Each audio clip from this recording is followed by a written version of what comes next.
to bring in little moments of presence into a busy day. Nobody is so busy that they cannot have little moments of presence. And I don't know if you have meetings or frequently or not, it's always good to start a meeting with a moment of presence. You can introduce that. You can explain to the people who work with you that it's important. Don't need more than half a minute to start with. Later on, you can build it up to 1 minute. At first, people who are not used to it may feel a little bit uncomfortable. That's presence. And whenever you are having discussions, because probably part of your work is to discuss things, what do we do now?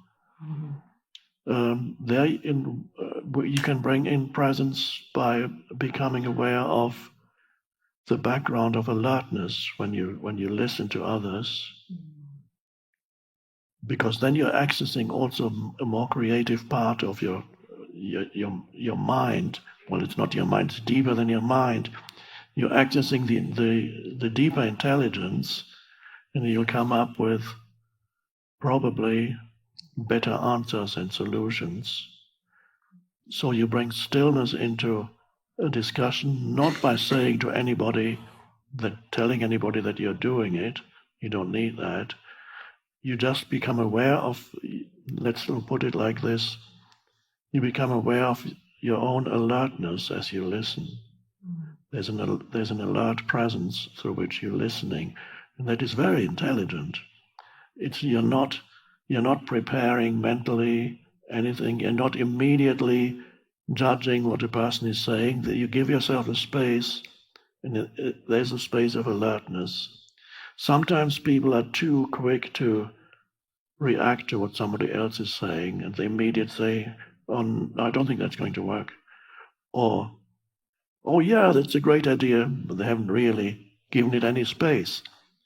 So, to become spacious in some areas of your work, you may not be able to sustain it all the time, but one area is when you are communicating with people. Normally that would draw you completely into the mind and into thought.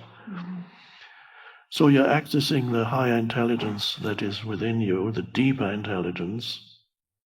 And then there are other things that you do.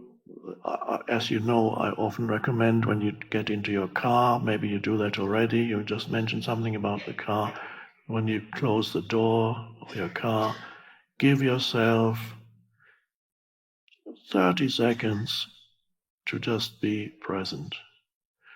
Unless it's an emergency, then you should go to the hospital or wherever you're going. So give yourself 30 seconds, but it has to be done in the right way. You're not saying, okay, Eckhart says 30 seconds, and then you say, okay, here we go.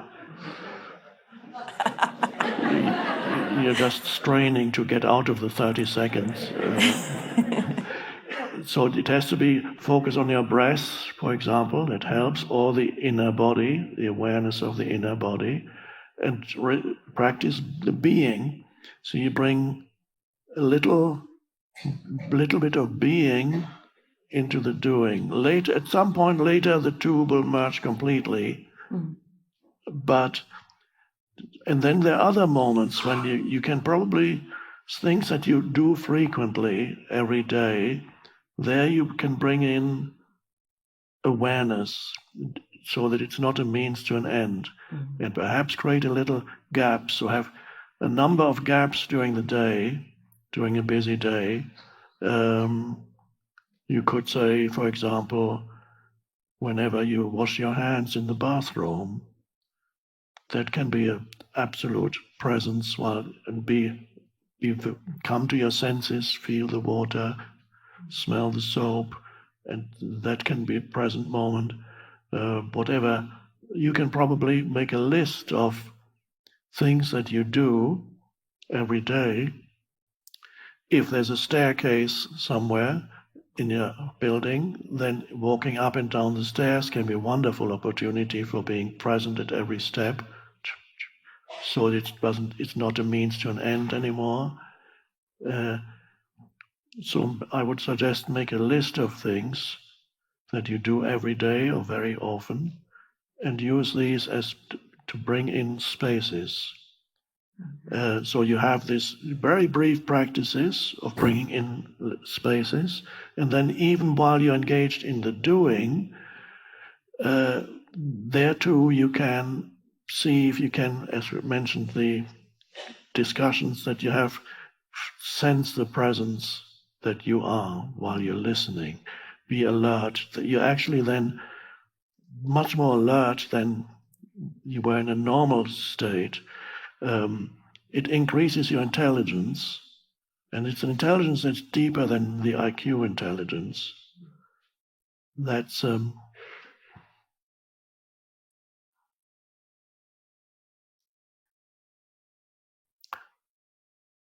something that I find in my life that arises, because I also practice that, although I don't have discussions that often, but sometimes we meet.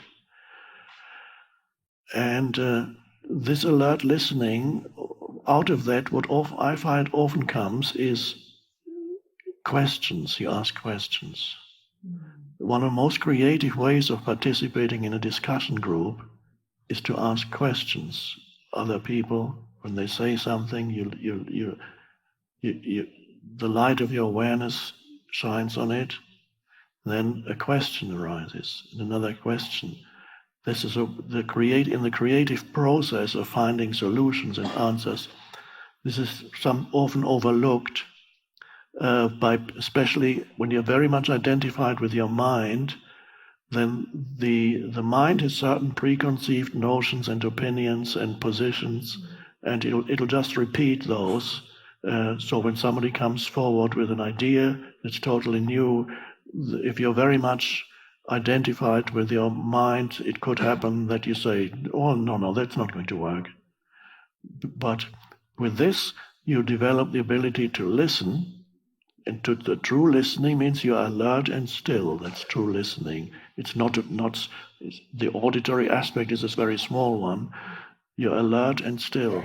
And you may find that you may not have the answers, but you begin to ask questions. And then the other person who perhaps brought forward an idea is then forced to reply, and it may drive him or her deeper to see where can we go with this. So one of the most creative things, and the very creative people in that kind of environment, they are the ones who ask the most questions. This is how the entire philosophy of Socrates developed, because it's called the Socratic method, which is somebody comes and asks Socrates a question, but he has questions to him, and so he goes from one question to another and another. When you read Plato's account of Socrates, I don't think Plato completely understood what Socrates was doing. Plato thought that he already knew the answer, but I don't think that's the case, because Socrates said, "I'm the only one who knows that he knows nothing," which means he was comfortable with the state of not knowing that I mentioned earlier. And out of that state of not knowing, often questions arise. And in this question, then the answers suddenly come. It's a joint endeavor. The answer may not even necessarily come through you, but you ask the right questions, and then the group suddenly comes up with an answer. And that is also spiritual practice, and it can be totally incorporated into what you're doing. So both setting aside little spaces when you become present during the day, and also in many areas, maybe the hardest is being on the computer screen, to be present there. But there you could practice as much as possible. Have a little reminder next to the laptop, whatever it is, and have a little reminder to, for example, to be in your body, to have inner body awareness, because computer draws your attention out. You go. It actually depletes you after a few hours. It depletes you of energy. It flows out. It absorbs because all your focus is on there, and so it's doubly important to.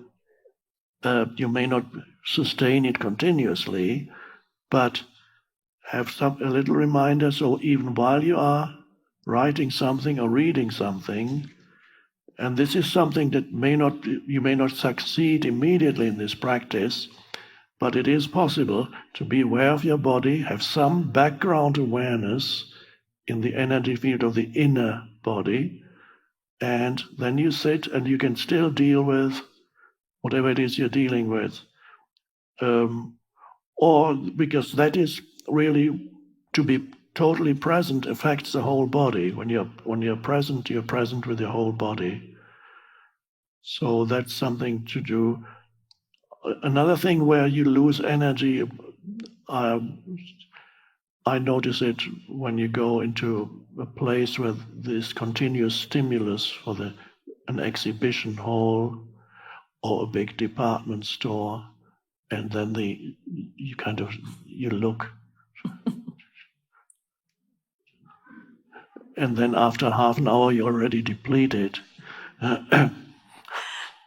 So, and then when you come home, then there's nothing wrong with a glass of wine and Netflix, but at least you will find you have not completely spent the whole day in complete unawareness.